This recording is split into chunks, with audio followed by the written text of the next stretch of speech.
I'm Taryn Eckmeyer, the Program Manager for Policy and Strategic Initiatives with the Children's Services Division at the Regional Municipality of Durham.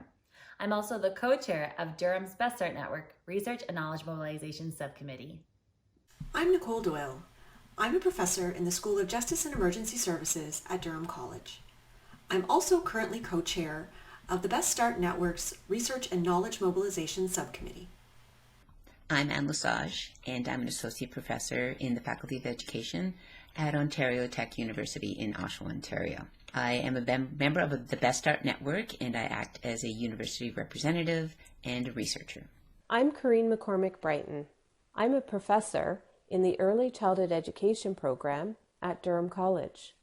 As a member of the BSN RKM subcommittee, I am the ECE faculty representative, a researcher, and an active learner. The Research and Knowledge Mobilization Subcommittee began back in 2014 when a group of our Best Start Network members started to chat about the importance of creating ways that our early learning community could become aware of research that was emerging from academic institutions. At the region, our Innovation and Research Unit was working very closely with academic partners on many different projects.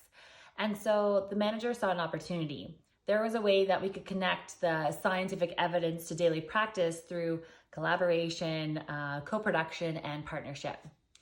So we sent out a call to the broader membership and invited representatives from licensed childcare, special needs resourcing, the education system, and nonprofit agencies, as well as our local academic institutions, to form a committee. And so our subcommittee members come from a variety of backgrounds, and that means that we have experts with valued experience to share and opinions to give. And because we have a respected and valued membership, we have achieved many amazing and great things in 6 short years. The goal of the subcommittee is to build capacity for research and knowledge exchange in post-secondary institutions and agencies serving children, youth, and families in Durham Region. One of the ways we do this is by building capacity for knowledge mobilization. We have network meetings, which happen 3 or 4 times a year, where we bring in academic faculty and researchers, and they share their work and their research findings. We've talked about ways that partners can work with our academic institutions and opportunities for experiential learning. Participation in the network also informs curriculum for early childhood education faculty. Develop and implement a knowledge mobilization network. We developed resources to help educators support the development of social competence and self-regulation skills in young children. We were then awarded a grant to evaluate the impact of these resources and the process by which they were developed. We have learned so much about the value of integrated knowledge translation and starting at the grassroots to co-produce resources rather than from a top-down research-to-paper approach.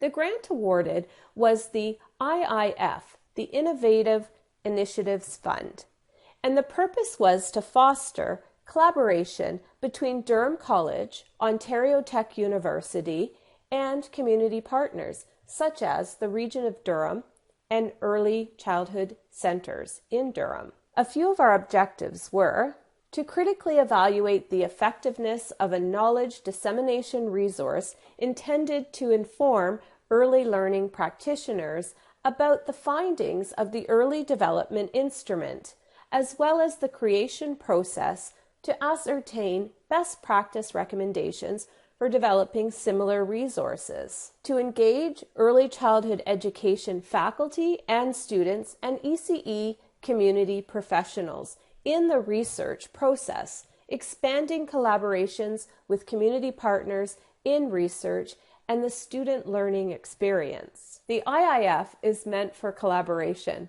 and as a collective team, we undertook this research project to evaluate the knowledge mobilization resources and the process used to create them.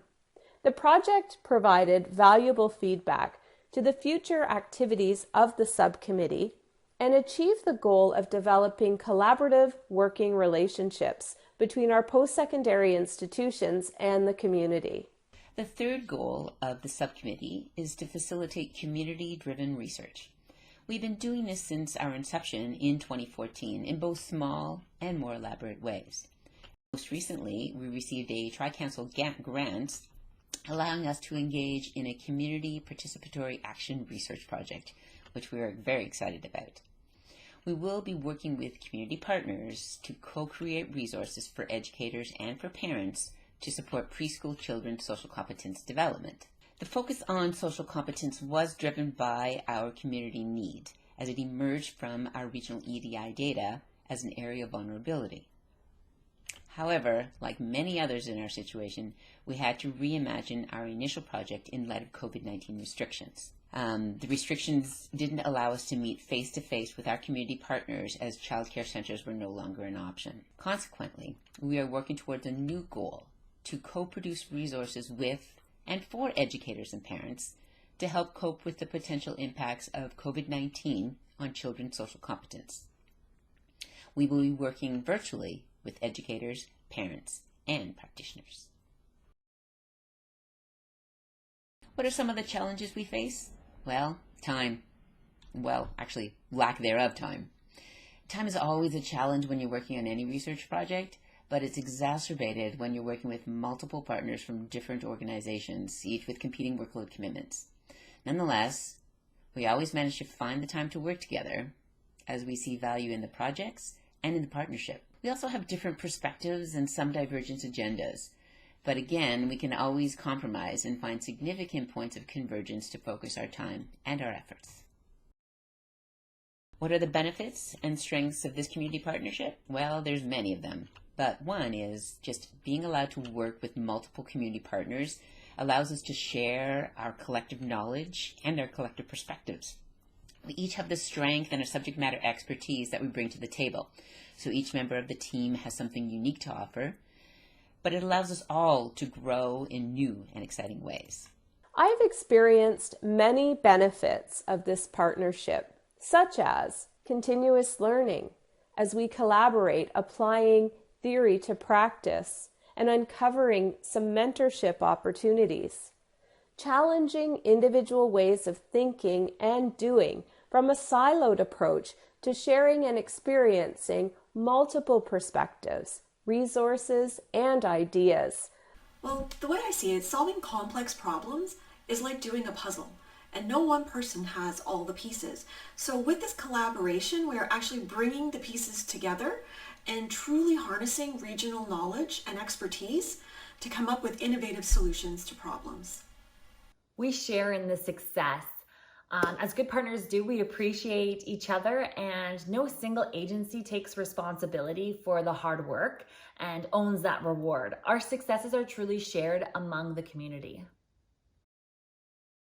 My learning and key takeaways are establishing a connection to the broader early learning and childcare community, having a better understanding of current frontline educator experiences, as well as administrative perspectives, in addition to research expertise, all which add various lenses to the larger picture. As a researcher and an educator, I value continuous learning, and this partnership has allowed me to explore new areas of research and establish new networks of colleagues and collaborators. The partnership has also reinforced for me the value of grassroots, community-based research, and it helps me stay grounded in applied research. From this subcommittee, I really have come to appreciate the process of community collaboration and inquiry. It's a lot of asking questions and learning together and supporting each other through those messy parts. That's the key characteristic of this partnership, is that everyone is reliable.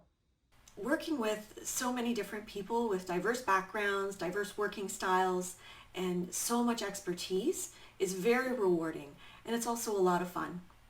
We would like to extend our thanks to all of our subcommittee members, the early learning community in Durham Region, Early On Child and Family Centers, the Region Municipality of Durham, Durham College, and Ontario Tech University. For more information about the Best Start Network, visit durham.ca/beststartnetwork.